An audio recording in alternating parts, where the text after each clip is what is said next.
Hi hello పిల్లలు, నేను ఇప్పుడు మీకోసం ఓ చిన్న కథ చెప్పబోతున్నాను. అది ఏం కథ అంటే ప్రేమలో పడ్డ పులి. ఇప్పుడు ఈ కథ మీరు వినాలి అనుకుంటే పెద్దలు ఓపెన్ చేసిన ఈ కథని లైక్, షేర్, సబ్స్క్రైబ్ చేసుకొని పిల్లలకి కథ వినిపించండి. ఏదో ఈ ఏదో చెత్త చెత్త వీడియోలు కాకుండా ఈ వీడియో విన్నా ఒక నాలెడ్జ్ ఉంటుంది కదా. సరే, మనం కథలోకి వెళ్ళిపోదామా? అనగనగా ఒక అడవిలో ఒక పులి దర్జాగా ఉండేది. ఒకరోజు ఆ పులి ఒక కట్టెల కొట్టేవాడిని చూసింది. అతనిపై ఎగబడదామని అనుకునే సమయానికి అతని కూతురు భోజనం తీసుకొని అక్కడికి వచ్చింది. ఆ అమ్మాయి పులికి చాలా అందంగా కనిపించింది. చూసిన వెంటనే ఆ పులి ప్రేమలో పడింది. కొంచెం సేపటికి తర్వాత ఆ అమ్మాయి అక్కడి నుంచి వెళ్ళిపోయింది.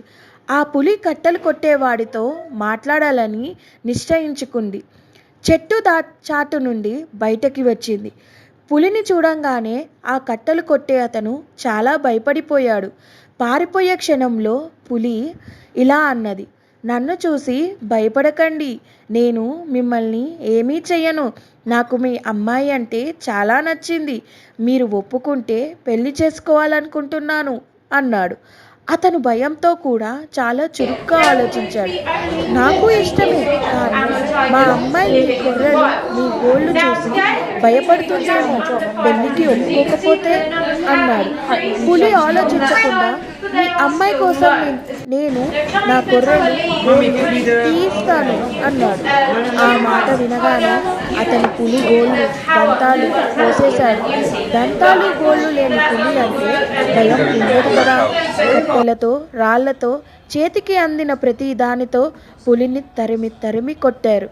దెబ్బకి మళ్ళీ ఆ పులి మానవుడు దరిదాపుల్లోకే వెళ్ళలేదు.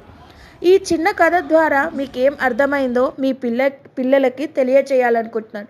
ఇప్పుడు ఈ కథ ఇంతటితో ముగిసింది. మరో కథ కావాలి అనుకుంటే ఈ కొంచెం కథని లైక్ కొడతారని నేను చాలా ఆశిస్తున్నాను.